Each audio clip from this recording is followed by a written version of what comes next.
नमस्कार बंधुरा आशा करी सबाई भालो आछेन।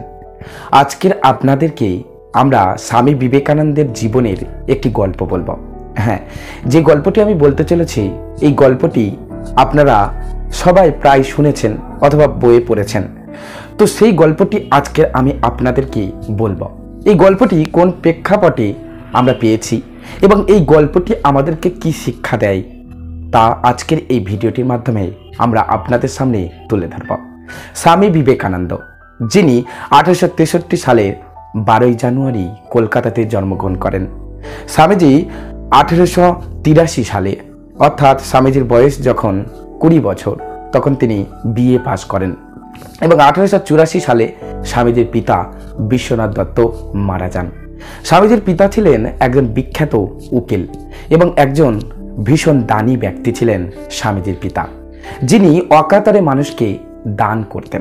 स्वामीजीर पितार सम्पर्के एकटी गल्प रयेछे जे अनेक समय अनेक मानुष हयतो सठिक काजेर जन्य टाका निये जाच्छेन ना, स्वामीजीर पितार काछे एसे कोनो विषय उपस्थापन करे सेई विषयेर जन्य टाका निये गिये अन्य विषय बा अन्य काजे खरच करछे। तो जाई होक तिनि किन्तु अकातरे मानुषके दान करतें एवं स्वामीजीर पिता जखन 1884 साले मारा जान तखन स्वामीजीर बयस मात्र 21 बछर।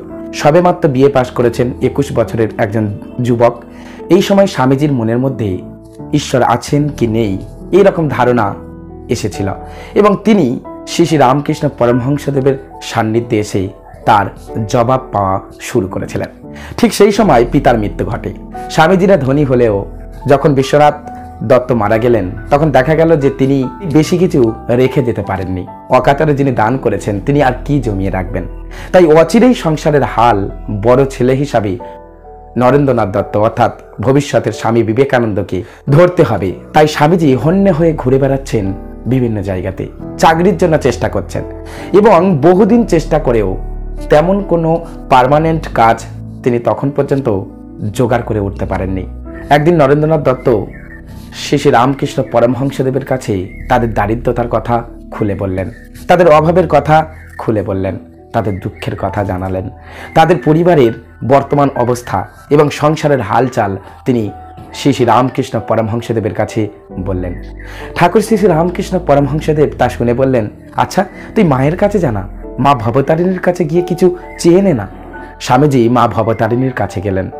মা ভবতারিণীর কাছে গেলেন কিছু অর্থ সাহায্য চাওয়ার জন্য, একটা চাকরি চাওয়ার জন্য, নিজেদের সংসারের দুঃখ কষ্ট দারিদ্রতাকে দূর করে সংসার সঠিকভাবে চালানোর জন্য মায়ের কাছে আশীর্বাদ চাইতে গেলেন। কিন্তু মা ভবতারিণীর সামনে দাঁড়িয়ে তিনি ভুলে গেলেন তার সংসারের কথা, তার অভাবের কথা, তাদের সংসারের দুঃখ কষ্ট, তাদের দারিদ্রতা, তাদের যে বেদনা, সহায় সম্বলহীনতা, এই সমস্ত কিছু তিনি যেন ভুলে গেলেন। মা ভবতারিণীর সামনে দাঁড়িয়ে তিনি এই নিকৃষ্ট বস্তুগুলি চাইতে যেন ভুলে গেলেন। তিনি বললেন, মা আমাকে তুমি জ্ঞান দাও, আমাকে ভক্তি দাও, আমাকে বৈরাগ্য দাও। স্বামীজি ফিরে এলেন। শ্রী শ্রী রামকৃষ্ণ পরমহংসদেব স্বামীজিকে বললেন, নরেন তুই চেয়েছিস? নরেন বললেন, না ঠাকুর আমি চাইতে পারিনি। বলে আবার যা। এইভাবে আবার নরেন্দ্রনাথ মা ভবতারিণীর কাছে গেল। কিন্তু তিনি তো এইসব কিছু চাওয়ার জন্য এই পৃথিবীতে আসেননি। তাই আবারও তিনি ব্যর্থ হলেন।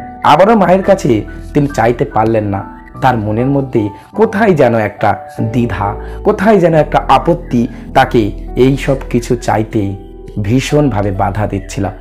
আবারও তিনি চাইলেন জ্ঞান ভক্তি। আবার তিনি ফিরে এলেন। এইভাবে তিনবার তিনি গিয়েছিলেন মা ভবতারিণীর কাছে, কিন্তু কোনোবারেই পারেননি তিনি চাইতে। শ্রী শ্রী রামকৃষ্ণ পরমহংসদেব হেসে বলেছিলেন, নরেন তোর মোটা ভাত কাপড়ের কোনো অভাব হবে না, কিন্তু সাংসারিক সুখভোগ তুই করতে পারবি না। সেদিন শিষ্যের মধ্যে ঠিক বিষয়টি দেখেছিলেন শ্রী শ্রী রামকৃষ্ণ পরমহংসদেব। ভবিষ্যতে আমরা দেখেছি স্বামীজি বিশ্বজয় করেছিলেন, হিন্দু ধর্মের জয়গান গেয়েছিলেন। শুধুমাত্র হিন্দু ধর্ম নয়, বিশ্ব মানব সেবার, জীব সেবার মূল মন্ত্র তিনি যেন রোপণ করে দিয়েছিলেন। জীবে জীবে ঈশ্বরই অধিষ্ঠিত হয়ে রয়েছেন। জীবে প্রেম করে যেই জন সেই জন সেবিছে ঈশ্বর। একজন সন্ন্যাসী, একজন সাধু, একজন প্রবৃত্ত ব্যক্তি এটাই উপলব্ধি করতে পেরেছিলেন। আর প্রবৃত্ত বলেই তিনি সেই দিনে সেই অভাব দুঃখের সময় চাইতে পারেননি টাকা কড়ি, রাখতে পারেননি মায়ের কাছে কোনো একটি কর্মসংস্থানের আবেদন। মায়ের কাছে তিনি সেদিন জ্ঞান ভক্তি চেয়েছিলেন।